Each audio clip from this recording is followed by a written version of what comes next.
Okey, selamat pagi. Selamat datang ke PTR Sains kali ke-42 sejarah atas talian. Okey, jadi hari ini kita akan buat ulang kaji untuk topik yang terakhir, iaitu topik bab 9, bumi. Okey, seperti apa yang cikgu pernah maklumkan kepada semua anda, okey, kalau mengikut perjaduan yang telah dibuat oleh sekolah, minggu depan, iaitu mulai dari 8 hari bulan November adalah peperiksaan akhir tahun. Jadi kiralah cikgu sudah bantu kamu untuk buat ulang kaji selama ini. Dan untuk makluman anda, Jumaat ini adalah cuti perayaan bagi di Bali, walaupun Sarawak tidak ada cuti umum pada hari Khamis, tapi cuti perayaan pada hari Jumaat ini masih ada. Jadi Jumaat ini kita tidak ada kelas lah. Jadi kita hari ini kita siap ulang kaji bab yang terakhir ini. Jadi kiralah adalah persediaan kita untuk peperiksaan pada minggu hadapan. Kalau tidak ada apa-apa perubahan. Kenapa? Kerana cikgu setakat hari ini tidak ada nampak pihak sekolah menyuruh guru kelas anda untuk maklumkan kepada semua anda tentang peperiksaan. Jadi kita tunggu yang rasmi daripada guru kelas anda. Tak perlu tanya, guru kelas kamu akan beritahu kamu nanti. Okay? Jadi kita lihat yang bab 9, bumi. Okay, bab ini adalah salah satu bab yang sangat-sangat berkait rapat dengan semua kita. Kita lihat peta buai ini, bumi. Okay, kalau kita lihat yang paling atas ini, stratifikasi atmosfera seperti troposfera dan stratosfera. Jadi ini adalah atmosfera yang utama lah. Okay, ada troposfera dengan stratosfera. Lepas tu, hidrosfera ialah bahagian air seperti lautan. Ini adalah atmosfera. Atmosfera di sini ada troposfera dengan stratosfera. Okay, yang air itu adalah kita panggil dia hidrosfera.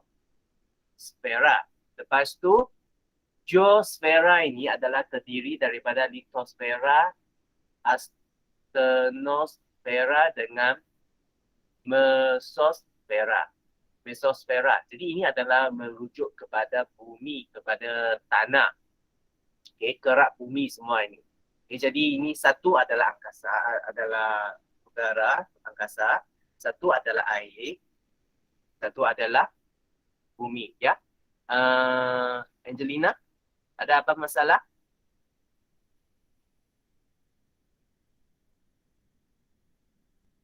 Okey, kalau tidak cikgu teruskan. Ini berada dekat muka surat 131 dalam buku kerja anda. Okey, lepas tu jenis batuan.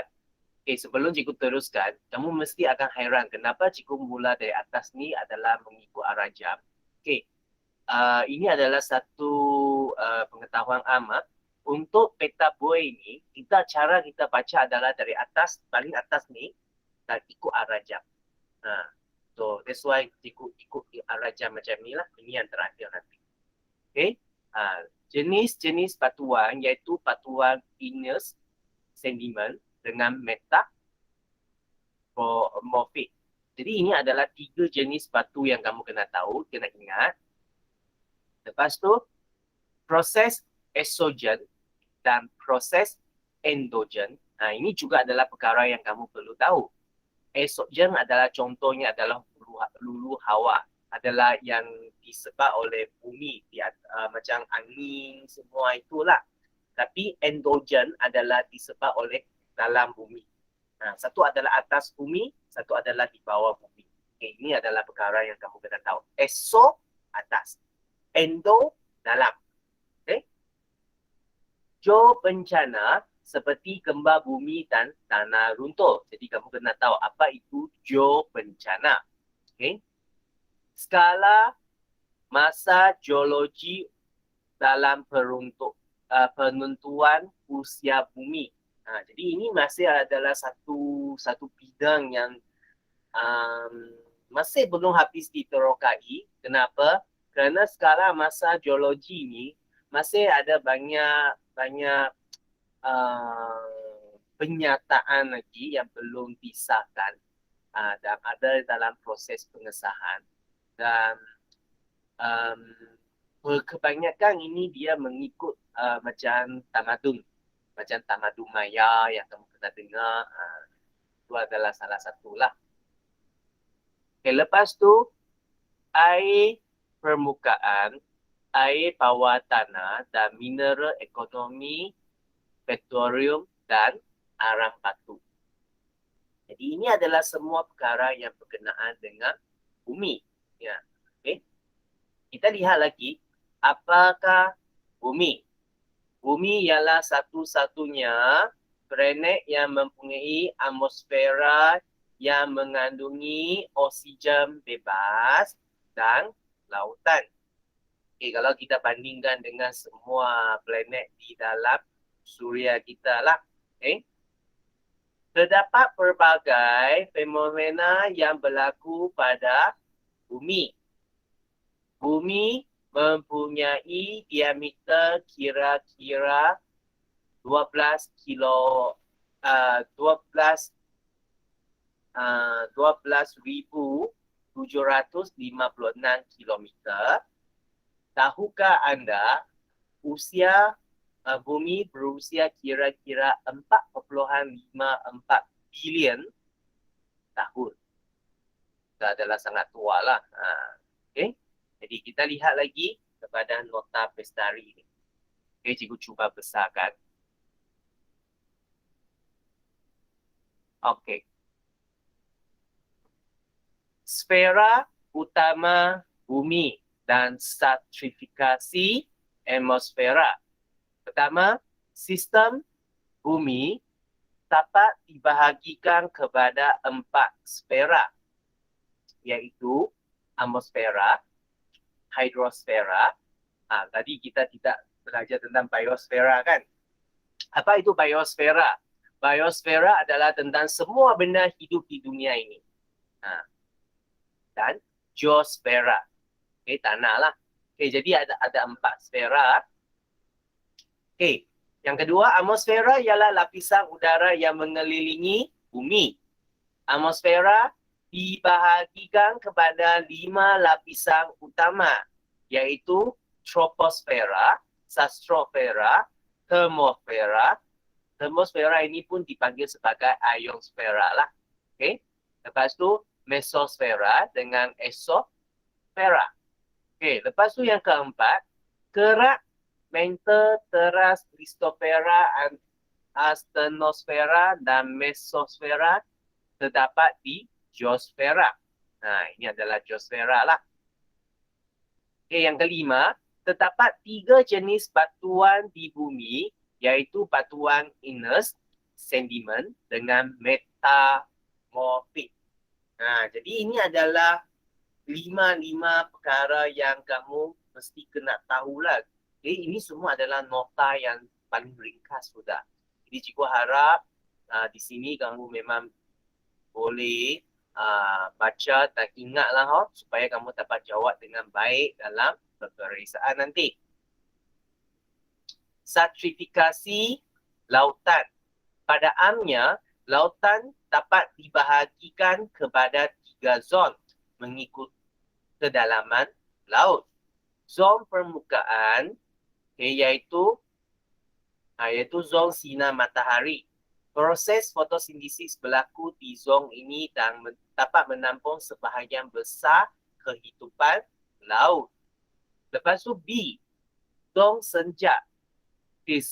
Sangat sedikit dan tiada cahaya matahari. Ada sikit tapi tiada. Kadang-kadang tiada. Lepas tu C, zon gelap.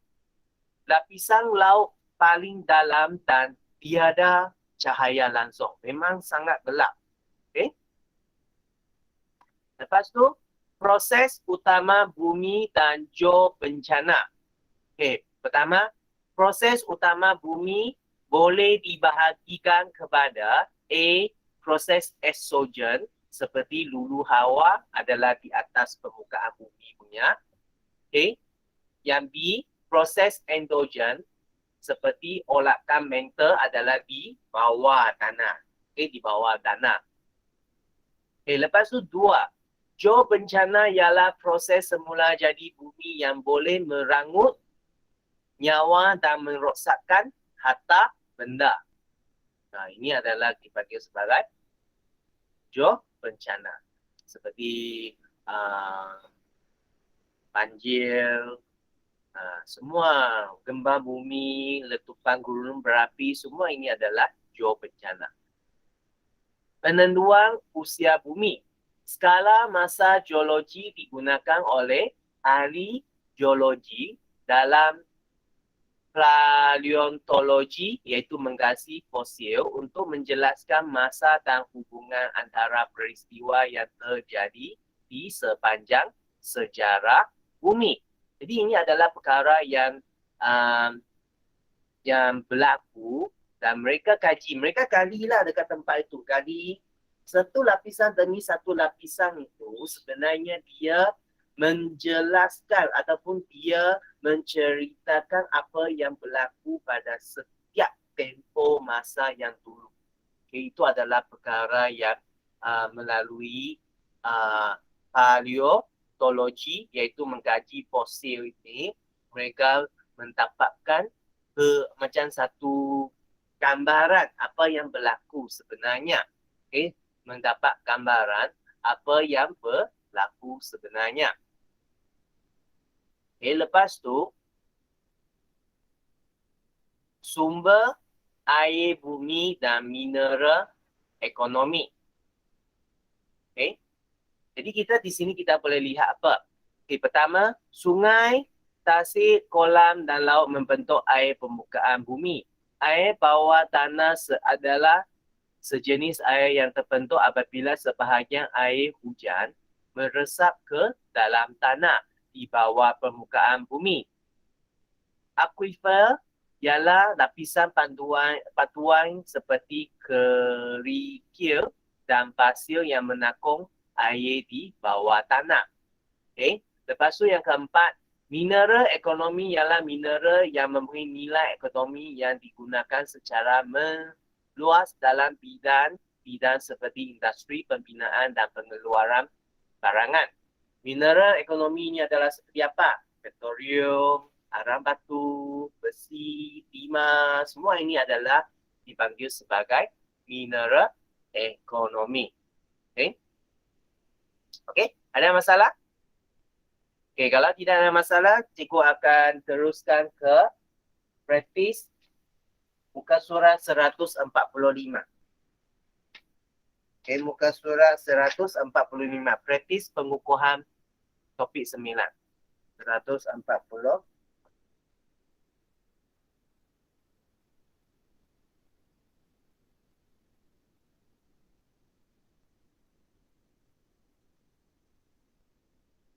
Okay, boleh? Okay, kalau tak ada masalah, cikgu akan mula bincang.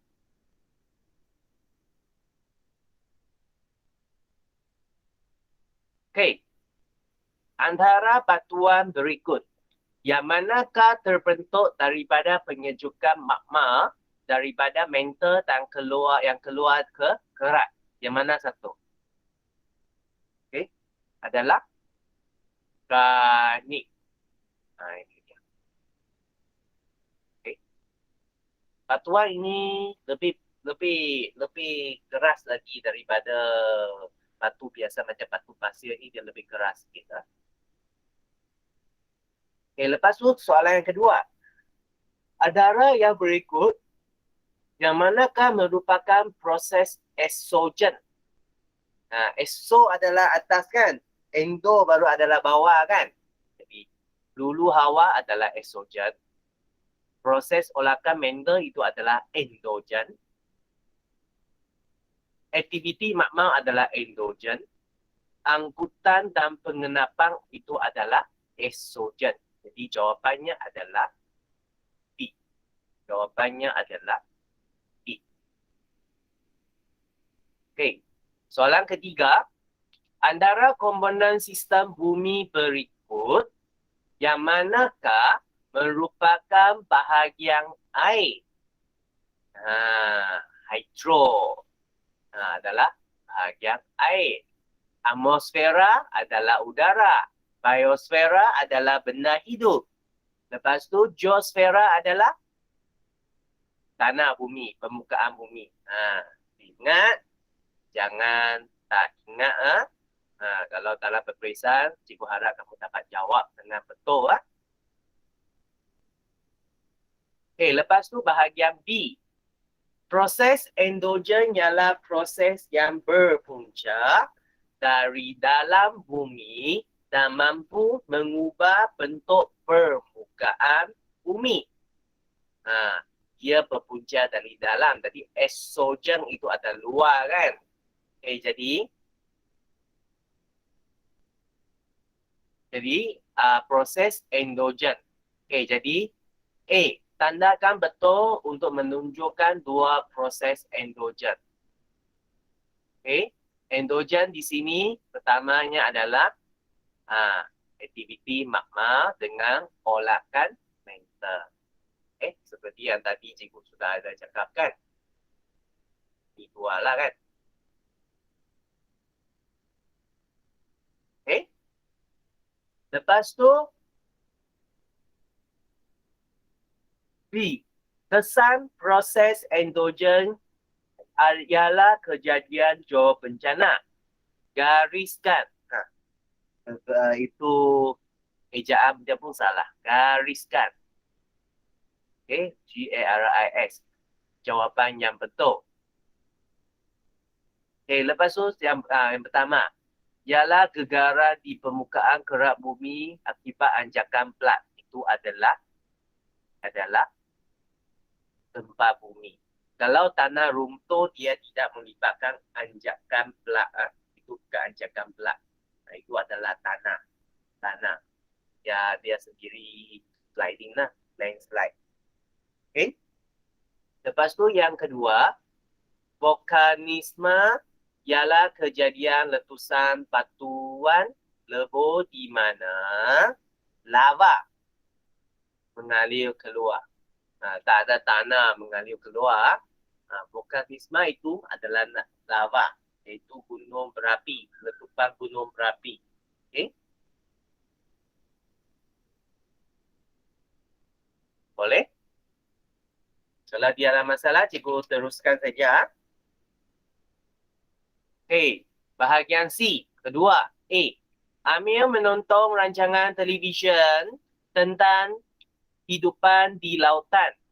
Azmir mendapati bahawa terdapat sejenis spesies ikan di lautan menghasilkan cahaya sendiri seperti yang ditunjukkan di dalam Raja 2.1.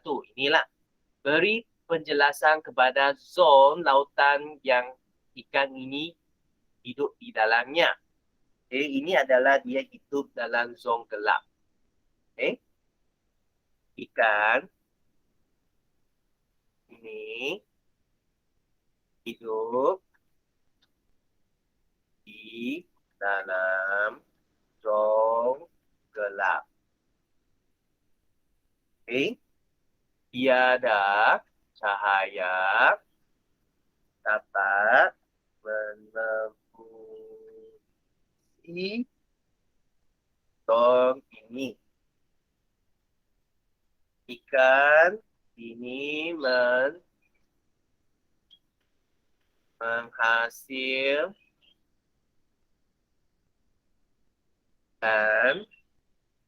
cahaya untuk membantu pergerakannya.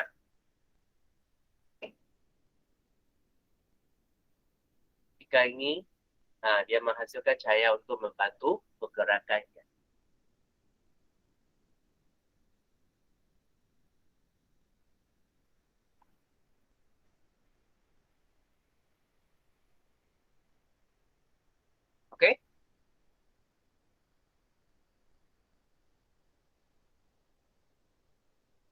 Cikgu pergi kepada soalan B ya. Azmil nampak dinding di belakang sekolahnya runtuh disebabkan pertumbuhan akar tumbuhan melaluinya. Organisma seperti tumbuhan, haiwan, mikroorganisma juga memainkan peranan dalam proses lulu hawa. Huraikan lulu hawa secara biologi yang disebabkan oleh kehidupan tersebut. Jadi, akar tumbuhan yang membesar mengenakan tekanan pada satu puan dan dapat memecahkan satuan. Jadi ini adalah satu perkara lah kamu. Biasanya kita tak terfikir tapi dia memang berlaku. Setengah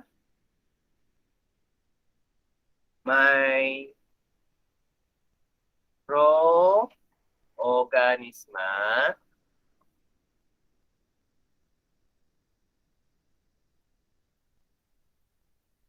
dapat menghasilkan asid organik yang dapat melarutkan mineral dalam satuan. Asid organik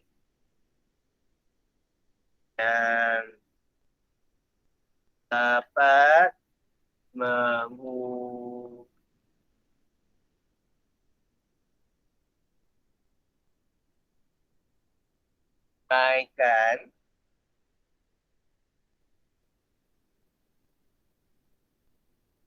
mineral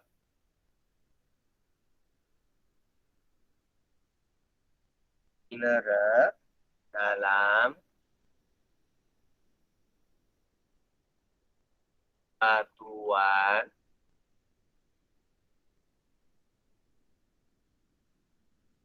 dengan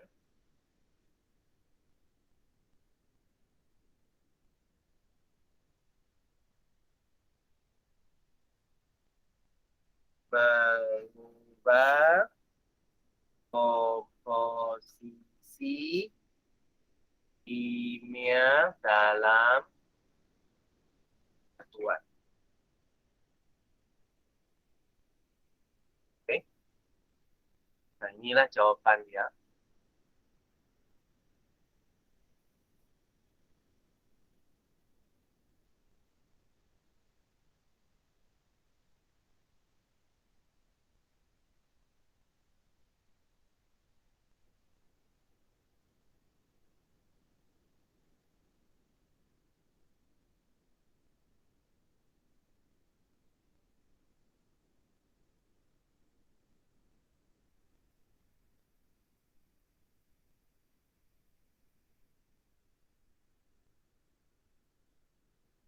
Okey.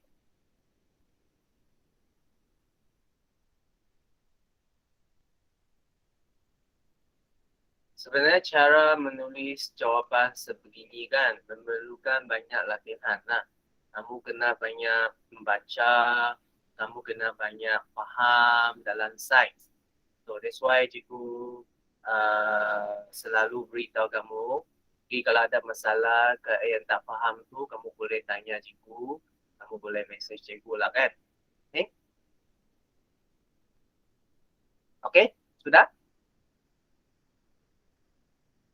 Cikgu akan pergi kepada C. Diketahui bahawa aram batu berasal dari tumbuhan yang mati berjuta-juta tahun dahulu. Kenal pastikan jenis batuan bagi aram batu. Terangkan jawapan anda. Okey. Aram batu adalah sejenis batu sediman. Kerana dia di bawah tekanan dan suhu yang tinggi di bawah bumi. Aram batu terbentuk daripada tumbuhan ayah dan mati berjuta-juta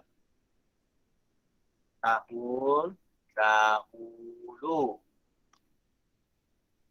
Namun manfaat, bukan memanfaat, adalah dimanfaatkan oleh lapisan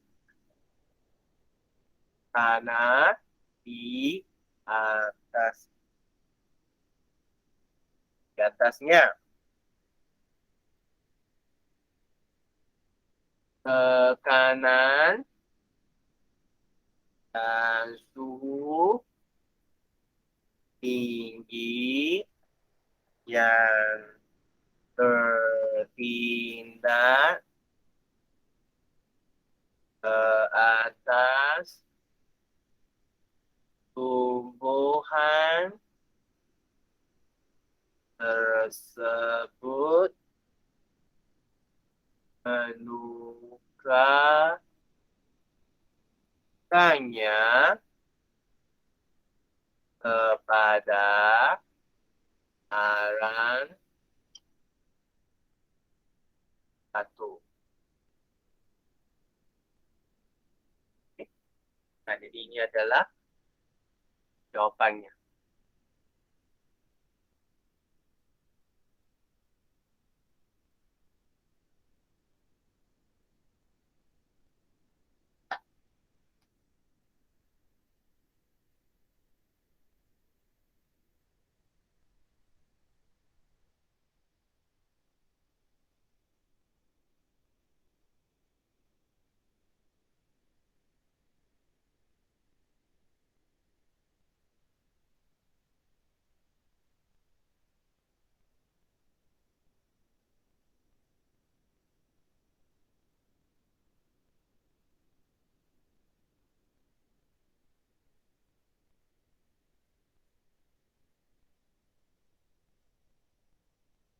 Okey? Semua sudah selesai?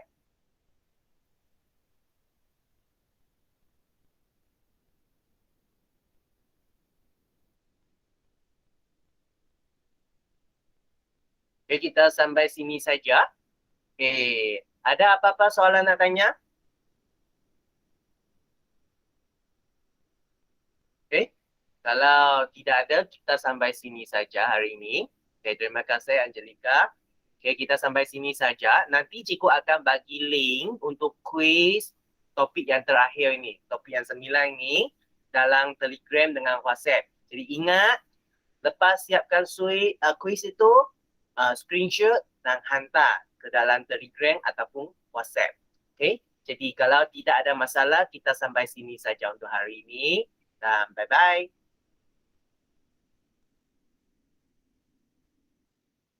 Okay, sama-sama.